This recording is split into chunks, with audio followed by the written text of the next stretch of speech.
Jar തുറന്ന് നമ്മുടെ special masala ഇനി മീനിൽ തേക്കേണ്ട സമയമായിട്ടാ. അപ്പോൾ ഇത് മസാല എടുത്ത് നേരെ നമ്മൾ മീനിൻ്റെ മേത്തേക്ക് ഒഴിച്ചു കൊടുക്കുകയാണ്. ഇനി നമ്മുടെ സ്പെഷ്യൽ മസാല എടുത്ത് നേരെ നമ്മുടെ മീനിൻ്റെ ഒക്കെ ഉള്ളിൽ അങ്ങനെ തേച്ച് നമ്മൾ കൊടുക്കുകയാണേ.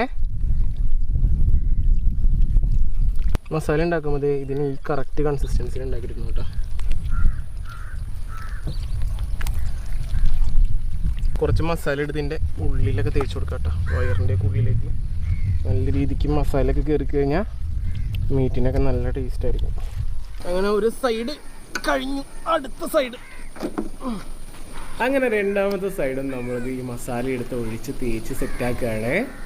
നമ്മുടെ മസാലയൊക്കെ ഇത് കണ്ട് ഈ ഗ്രൂവിൻ്റെ ഉള്ളിൽ കൂടി കറക്റ്റായിട്ട് കയറണോട്ടെ, എന്നാലും നമ്മുടെ മീറ്റൊക്കെ നല്ല വേറെ ലെവൽ ടേസ്റ്റിലേക്ക് എത്തുള്ളൂ. കണ്ടാ കറക്റ്റ് ആഴത്തിൽ നമ്മൾ കുഴിച്ചാണ് ആ മസാലയൊക്കെ തേച്ചേക്കണേ.